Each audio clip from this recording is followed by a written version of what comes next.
Hello guys, good morning no. Mag-fest taog kaning bag-ong reflash nga SD card.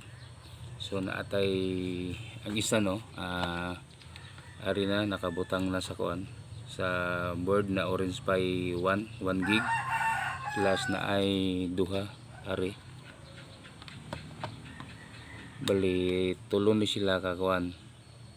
Akong gi-reflash karon. Ang software ini is ano,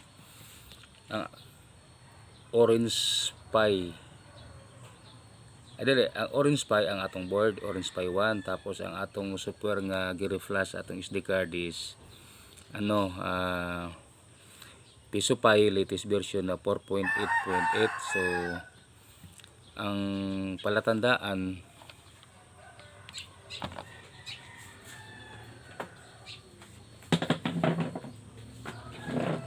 ganito yun ang bali bilang palatandaan pag okay yung board. Unang-una yung green light, itong lead light na green, iilaw yan.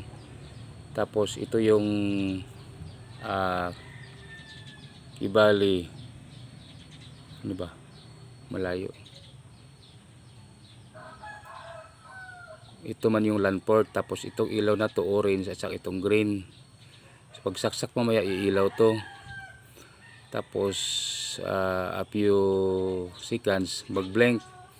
Pagkatapos mag-blink mamatay, ibig sabihin yan good. So i-try na natin, isaksak na natin doon. Kita natin yung saksakan.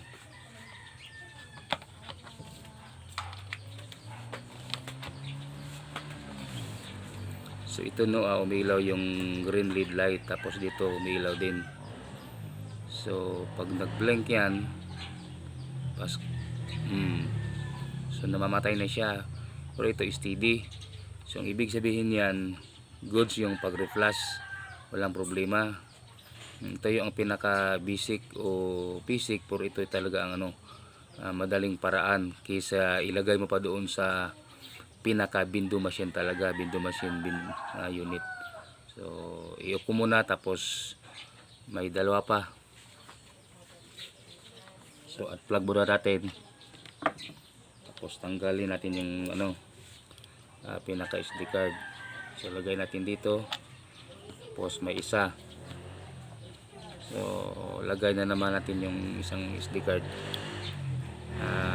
Piso Pi latest version 4.8.8 pa rin to.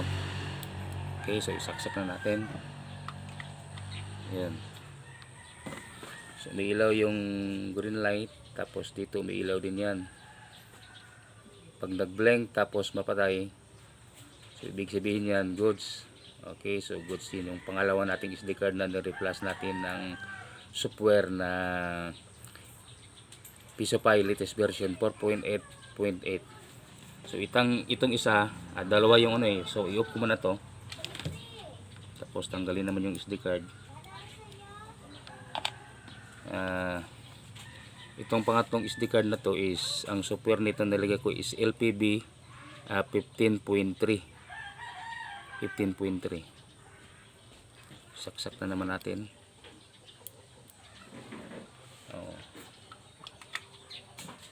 Ito umilaw na naman yung green lead light at saka yung sa may LAN port.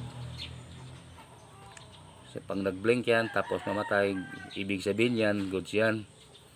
So ito lang po yung pinapakita ko na ano, kibali parang tutorial na rin to. So maraming salamat po sa mga nakapanood sa video ito.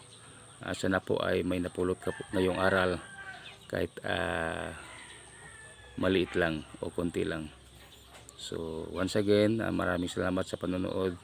Thank you very much and God bless us all. Bye.